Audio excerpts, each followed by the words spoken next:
Mga adlaw nga Sabado, mga higala, ani anapod ko aron ihatod kaninyo ang mga maayong balita dinhi sa Central Visayas.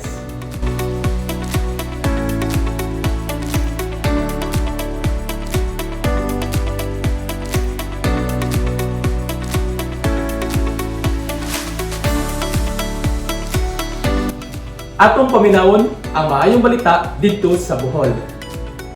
Sa natad sa pag-ukit, ang bulaanon dili gid magpaiwit.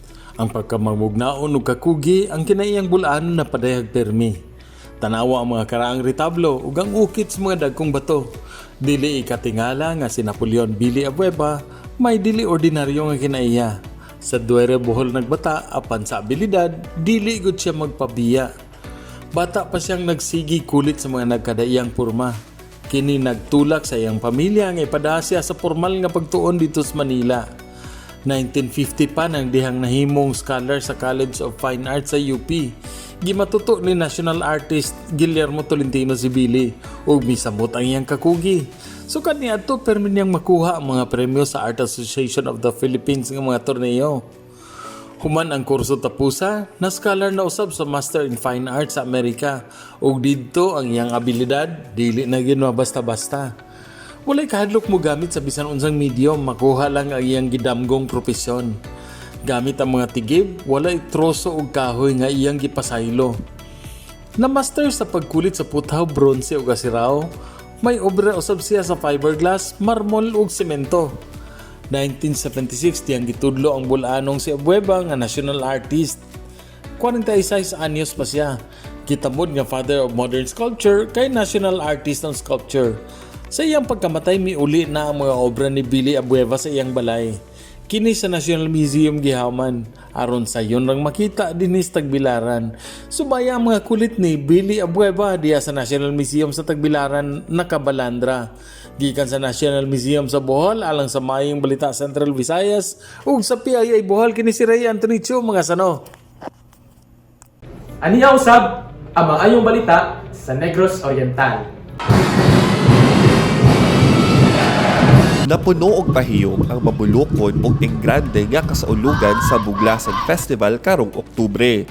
Ang Buglasan Festival ang tinuig na pista sa Negros Oriental kung diin ipasigarbo sa nagkalaing-laing LGU ang ilang maanyag na kultura ug kabilin. Matag tuig nagiatgan sa Buglasan ang mga maanindot na mga LGU booth, ang bangga sa Indigay sa Miss Negros Oriental ug ang Festival of Festival Street Dance and Showdown Competition. Mas gipanindot ang kasaulugan sa Buglasan karong tuiga, pinaagi sa mga kalihukan nga nagpakita sa abilidad sa mga Neg-Orense sa paggama og disenyo sa sinina, musika, sayaw ug lamian nga pagkaon. Nagdugang sab og pageants karong tuiga para mas mapakita ang kaanyag sa mga Neg-Orense. Ang tinuig na pagsaulog sa Buglasan ang usa sa mga pamaagi sa kagamhanan sa probinsya sa pagpreserbar sa kabilin sa Negros Oriental. We are not here for a mere competition. We are here to celebrate the diversity of our beloved Negros Oriental. Every municipality, every city that steps onto this stage tonight brings with it the heart and soul of its people. Usapod ni sa mga dagkong kalihukan alang sa pag-promote sa turismo sa probinsya. Gikan sa Negros Oriental, kini si Roy Lomotan sa PIA alang sa maayong balita sa Central Visayas. Mauusab kini ang maayong balita dito sa Siquijor. I can now assure the people of Siquijor that this election is one of the peaceful elections that will be held in our history. Lunot sa gihandom nga hapsay, linaw, malampuson ug tunhay nga barangay ang Sangguniang Kabataan elections karong Oktubre 30, ang Siquijor Police Provincial Office o SPPO nagpasiugda og dungang seremonyas sa pagdeploy sa government forces ug resources kauban ang Commission on Elections, Department of the Interior and Local Government ug uban pang ahensya sa gobyerno.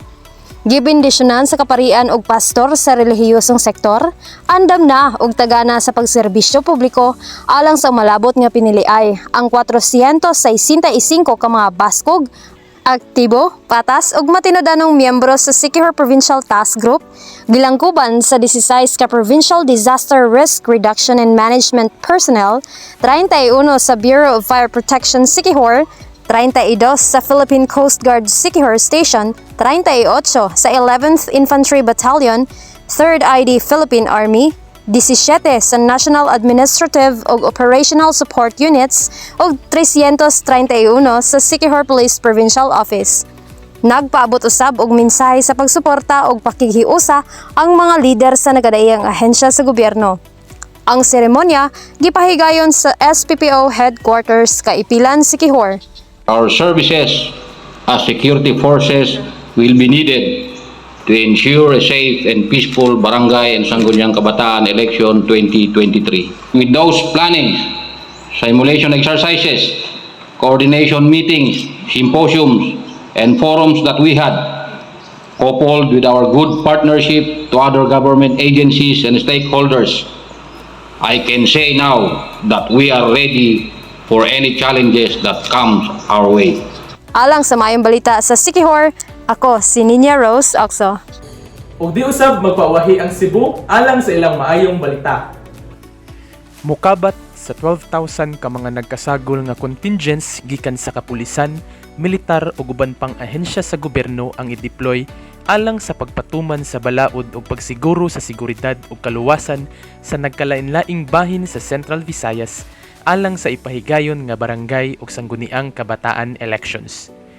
Mismong si Commission on Elections Region 7 Regional Executive Director Attorney Leonel Marco Castellano ug Police Regional Office 7 Regional Director Anthony Abirin ang nangulo sa gipahigayon nga send-off ceremony alang sa pagpadala niining mga security augmentation forces ngadto sa mga probinsya sa Negros Oriental, Bohol, Siquijor ug laing bahin sa Cebu.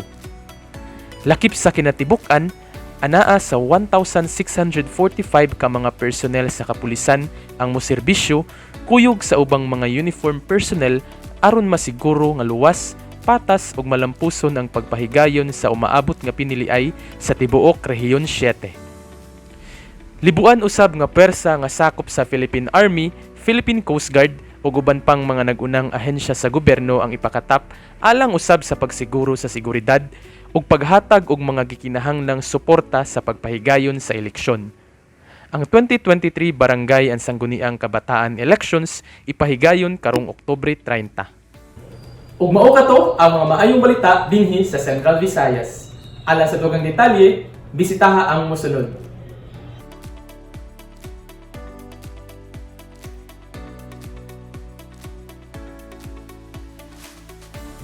O mga higala, 58 days na lang, Pasko na. Ako si Rob Cabardo, o mag-uban na punta, sunod simana.